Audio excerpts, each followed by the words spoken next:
Welcome to round 3 of the Parenting Roundabout podcast for the week of September 12th. I'm Terry Morrow, and I'm here with Catherine Haleko. Hello. And Nicole Eridix.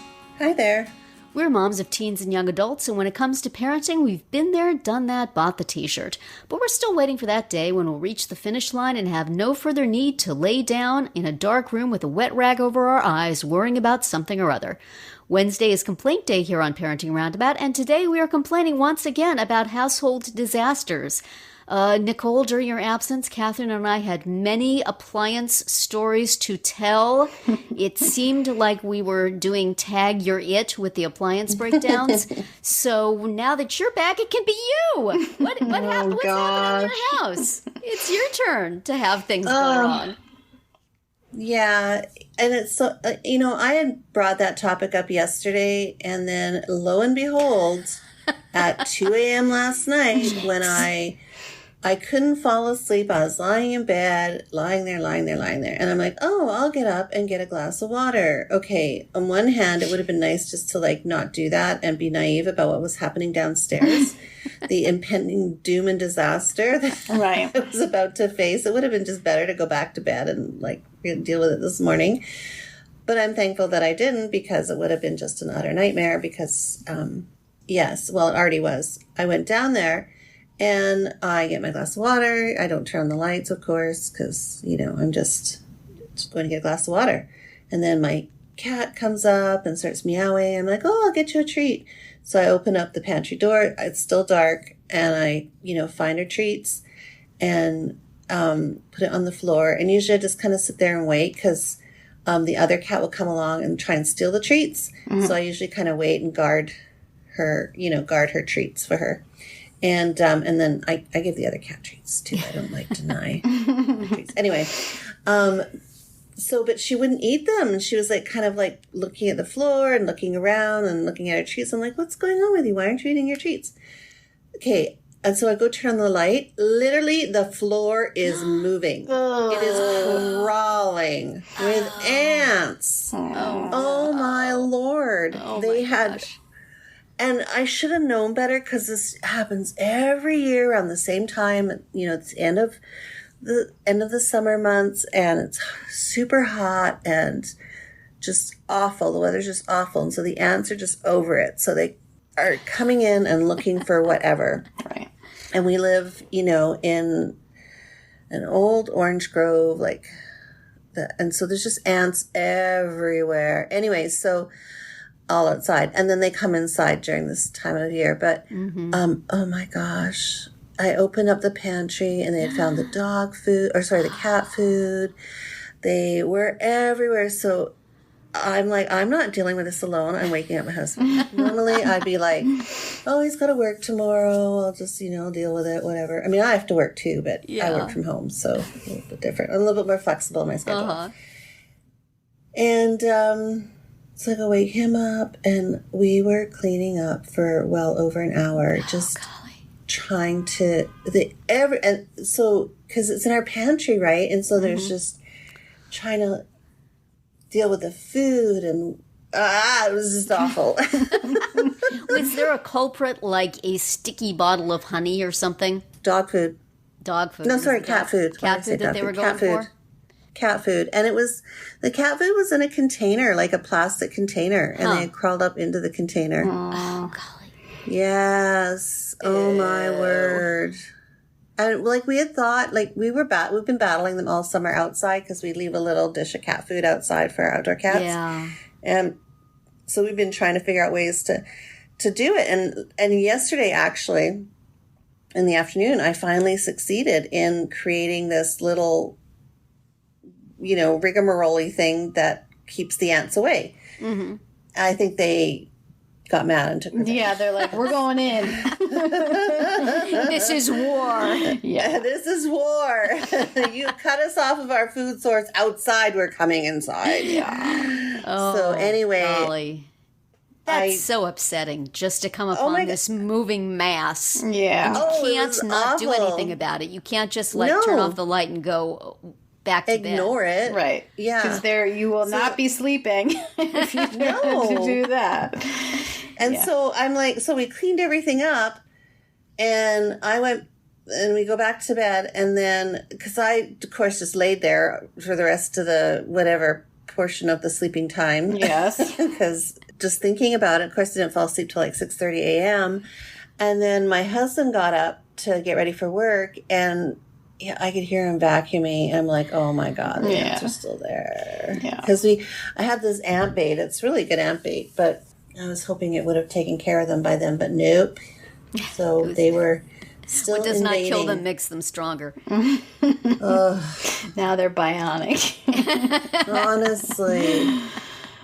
So yeah, I totally jinxed myself. I will never bring up this topic again because I just, oh my gosh. I mean, it's not like we didn't lose our house. Yeah. And yesterday a massive fire started up in the mountain beside us. And so those people are facing like real serious devastation. Like, and that thankfully is not the case. It's just a little mini drama in my own home. We're not meaning to equate that with losing your home by fire. You're just saying No, these are two things not that happen at all. at the same time. Yeah. Not at all. Yes. If anybody local is listening to this. We thank God for our small problems, and yet they are annoying. They're still It's annoying. just annoying. Yeah.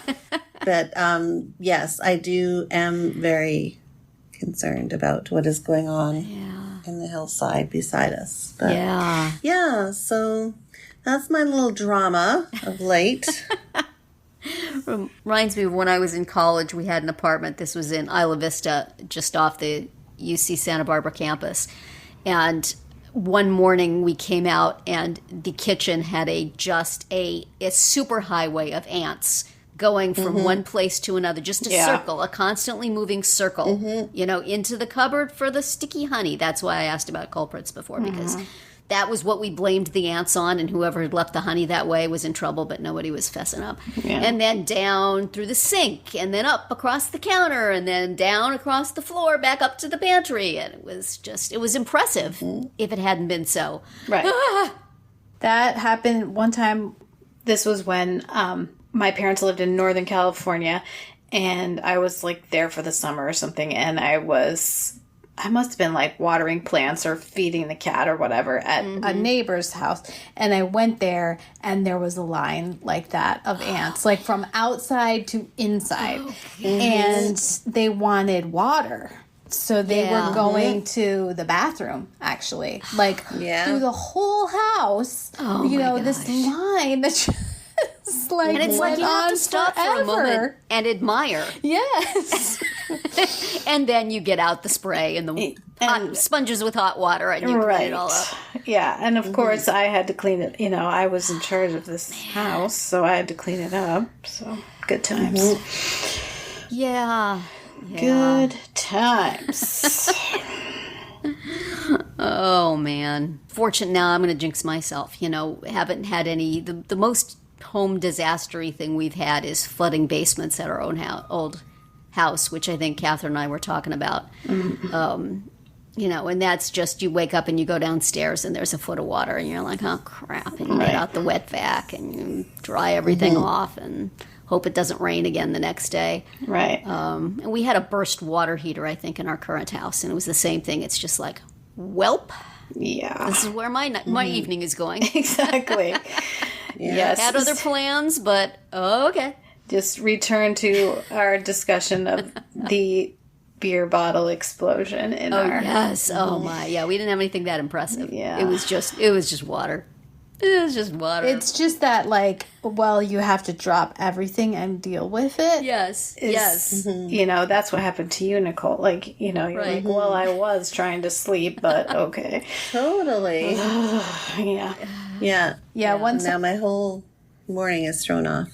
One time our neighbor, she'd just been out for the day or whatever, and she came home and it was raining, inside her home from an upstairs bathroom leaked somehow and was pouring into the downstairs. And she just, she sent the kids over to our house while she was trying to shut off the water main, like, I think she called the fire department because she was like, I don't even know what to do. Yeah. What? Who do I call for this? I don't even know. What do I even do? So I believe the fire department came and were very nice about it. So, yeah. It's just like that moment of, panic. Right. And despair. Yes. Panic, despair. And then it moves into the denial stage, and then it moves into the acceptance. Okay, I guess I'm cleaning this up. The 12 stages. Yes. Yeah. Disasters. This does provide you with an immediate priority, which sometimes is. Yeah. Okay. Well, Wow. our prayers are with everybody who's dealing with actual home disasters right now around the country. Yeah, especially this time of year. Yes, especially. I remember this time of year in California and seeing ash blow across our backyard. Fortunately, never set anything on fire, but it was still well, this is real, and this is happening somewhere awfully close to us, and no basement to hide in, but still, it makes you kind of want to feel like you want to wrap yourself in asbestos and drive somewhere else. Pretty worrisome. So, well, our best to those. you know what I'll be doing today as soon as this podcast is over. Oh, I hope they, Back to the ants. Oh, my. So play them this podcast so they will know that how upsetting they are to you, and then maybe they'll go away. They'll flee at the sound of our voices. Not that. They'll take revenge that I was talking about them. I was talking smack. Yeah. So you may have complete control of my kitchen right now, but I have a podcast about you. That will be out in a week. Yeah. A couple of days. But I gave you for? Yes. Exactly. Well, stay tuned, folks. Yeah, we got 2 or 3 episodes out of our appliance problems, Nicole, so we'll hear about your ants again next week. Yeah, I'll follow up next week. Well, that's it for today's round 3. Tune in tomorrow when we'll obsess about gentle parenting, and then on Friday to see what we've come up with for our Roundabout Roundup picks this week. Find all our episodes at parentingroundabout.com and talk back in the comments there, on our Facebook page, or on Twitter, where you'll find us at Roundabout Chat.